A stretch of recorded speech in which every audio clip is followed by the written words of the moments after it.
మా ప్రేక్షక మహాశయులకి ఒక విన్నపం. నేను 1985 నుంచి నేను జ్యోతిష్ శాస్త్రంలో ఉన్నాను. 1995 నుంచి కూడా నేను ఈ నేషనల్ పాలిటిక్స్ని ఈ న్యూస్ పేపర్ ముందుగా నేను సిటిజన్ ఆంగ్ల దినపత్రిక లోపల నేను 95 నుంచి కంటిన్యూగా రాశాను.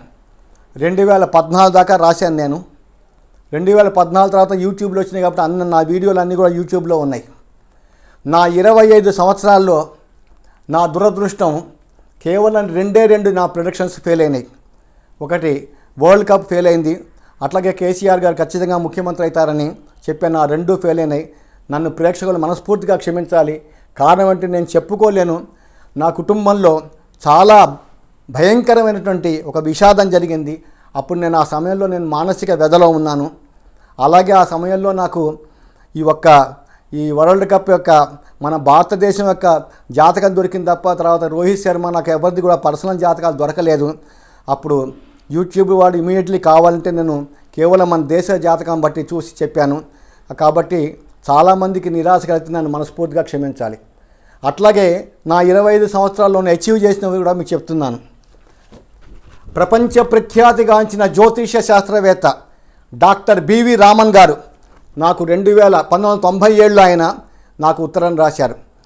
నేను 1995 జూన్కి ప్రముఖ సినీ నటుడు, ఆంధ్రప్రదేశ్కి 4 సార్లు ముఖ్యమంత్రి అయిన శ్రీ నందమూరి తారక రామారావు గారి మరణాన్ని నేను సిటిజన్ ఆంగ్ల దినపత్రికలో నేను రాశాను.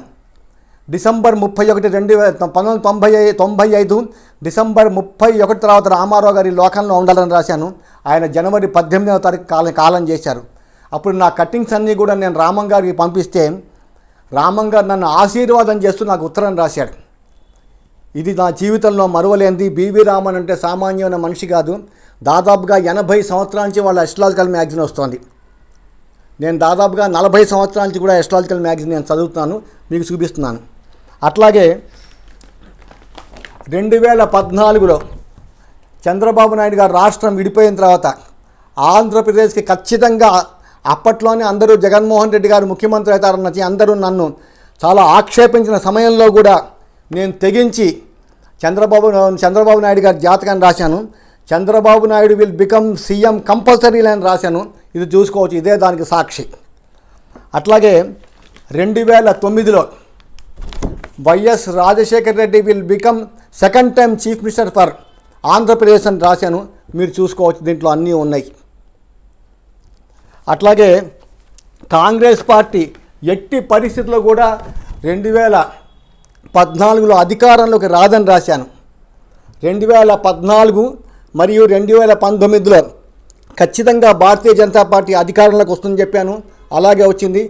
నరేంద్ర మోడీ గారికి ఘనమైనటువంటి అధిక సంఖ్యలో నరేంద్ర మోడీ గారికి బీజేపీకి సీట్లు వస్తాయని 2 సార్లు కూడా నరేంద్ర మోడీ గారు భారతదేశానికి ప్రధానమంత్రి అవుతారన్నాను రాశాను. దానికి సాక్షి ఈ సిటిజన్ దినపత్రికే మీకు. అట్లాగే ఇప్పుడు 2024లో కూడా బీజేపీకి 325 నుంచి 350 సీట్లు వస్తాయని చెప్పాను. ఎన్డీఏతో కలుపుకుంటే 350 సీట్లు కూడా దాటిపోతుంది. అలాగే లాస్ట్ ఇయర్లో నేను మన ఉత్తరప్రదేశ్ ఎలక్షన్కి యోగి ఆదిత్యనాథ్ గారికి భారతీయ జనతా పార్టీకి 275 సీట్లు వస్తాయని చెప్పాను. 273 సీట్లు వచ్చాయి. మీరు యూట్యూబ్లో చూసుకోవచ్చు. అట్లాగే 2020 మేలో Stalin will become chief minister అని 2021 మేలో జరిగే ఎలక్షన్కి సంవత్సరం ముందరే నేను రాశాను. అది కూడా మీకు ముందరే జరిగింది. జయలలిత గారు 2 సార్లు ముఖ్యమంత్రి అవుతారని రాశాను. అది ఖచ్చితంగా జరిగింది. అట్లాగే జయలలిత గారి డెత్ కూడా నేను పేపర్కి రాశాను. అది కూడా పేపర్లో వేశారు. నేను ఎందుకు చెప్తున్నానంటే ఎంత అనుభవమైన జ్యోతిష్ శాస్త్రవేత్త కూడా ఒక్కొక్కసారి పొరపాటు చేస్తాడు. అది మీరు పెద్ద మనసు చేసుకొని నన్ను మన్నించాలి. నన్ను కామెంట్ చేసినా నేనేం బాధపడను. నేను మీ అందరికీ కూడా చూపెడుతున్నాను. ఈ 2024లో ఉగాదికి రాశాను ఈ రాజకీయ నాయకుల జాతకాలు మొత్తం కూడా. నేను ఎవరికీ భయపడను. నేను శాస్త్రాన్ని అంత గట్టిగా చదివాను. అస్ట్రాలజికల్ మ్యాగజైన్ నేను 40 సంవత్సరాలు చదువుకున్నాను. మా గురుదేవులు పరాశర పద్ధతిలో ఆయన ఎవడు బీట్ చేయలేడు, ఉప్పులూరు హనుమంతరావు గారిని. ఆ మహానుభావుడి దగ్గర నేను ఈ శాస్త్రాన్ని నేర్చుకున్నాను. ఇవన్నీ ముఖ్యమంత్రుల జాతకాలు మీరు చూసుకోవచ్చు. అట్లాగే ఈ నవంబర్కి కూడా ఈ 2024లో నవంబర్లో జరిగే ఎలక్షన్లో కూడా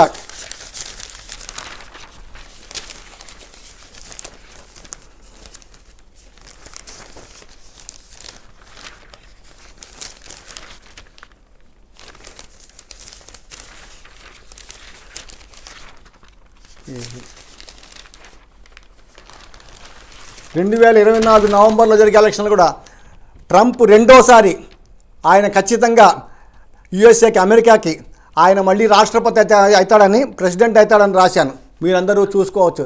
కింద అమిత్ షా జాతకం కూడా ఉంది, మీరు చూసుకోవచ్చు. ఇది ఒక రోజు 2 రోజులు నేర్చుకుంది కాదు. దాదాపుగా నేను 36 సంవత్సరాల నుంచి నేను జ్యోతిష్ శాస్త్రంలో ఉన్నా. చిన్న చిన్న పొరపాట్లు వస్తాయి, దాన్ని దయచేసి మనస్ఫూర్తిగా మీరు క్షమించాలి. గతంలో ఎట్లా ఆదరించారో భవిష్యత్తులో కూడా నన్ను అట్లాగే ఆదరించాలని మనసా వాచ కర్మని కోరుతూ సెలవు తీసుకుంటున్నాను. భవదీయుడు మీ కళానిధి రాంబాబు.